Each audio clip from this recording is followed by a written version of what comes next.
যদি আপনার ভাবনা চিন্তা ক্ষুদ্র হয় তাহলে আপনি জীবনে কখনোই এগোতে পারবেন না। ভেঙে যাওয়া কলম দিয়ে আপনি কখনো চিঠি লিখতে পারবেন না।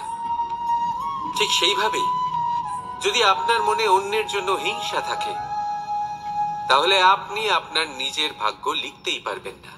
কাজের প্রতি আলস্য আপনাকে কখনো ধনী হতে দেবেই না, আর ধনের প্রতি লোভ তা আপনাকে কখনো মহান হতে দেবে না। ছোট একটা কথা, কিন্তু এ হলো অত্যন্ত গুরুত্বপূর্ণ।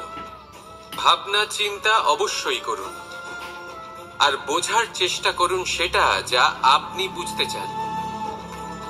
হতে পারে আপনি এমন কোনো পথ খুঁজে পেলেন যার ফলে আপনি কোনো খারাপ পথে যেতে যেতে থেমে গেলেন, বা আপনি এমন কোনো অর্থ খুঁজে পেলেন যা আপনাকে মহান হবার পথে অগ্রসর করে দিল।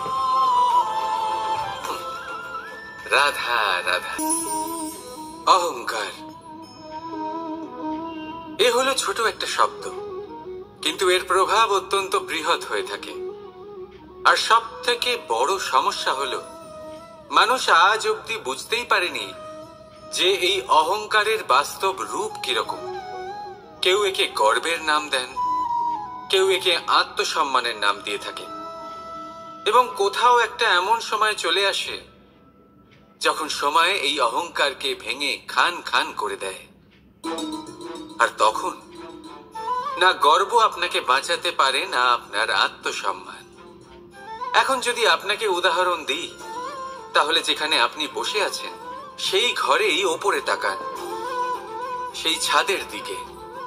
যদি এই ছাদ অহংকার করতে থাকে যে দেখো, আমি তো সব থেকে উঁচু জায়গায় আছি, আমার চেয়ে ওপরে আর কেউ নেই, আমি এই ঘরে থাকা সমস্ত ব্যক্তিকে ছায়া প্রদান করি, যদি এই অহংকার এসে যায় তাহলে কি? একবার ভেবে দেখুন, যদি পরের দিন তার উপর আরো একটা তলা বানিয়ে দেওয়া হয় তাহলে কি? এই ছাদ যার নিজের উঁচু হবার অহংকার ছিল, যে সব থেকে ওপরে ছিল, সে এবার পায়ের তলায় চলে এসেছে। এটাই হয়ে থাকে। মনে কখনোই অহংকার পোষণ করবেন না। যদি মনের মধ্যে কিছু রাখতে চান তাহলে প্রেমের ভাব রাখুন, স্নেহ রাখুন। এই অহংকারকে আপনি যা ইচ্ছে নাম দিন, গর্ব হোক, আত্মসম্মান হোক, এর দ্বারা আপনার কোনোভাবেই কোনো লাভ হবে না। তাহলে এই অহংকারকে ত্যাগ করুন আর আমার সাথে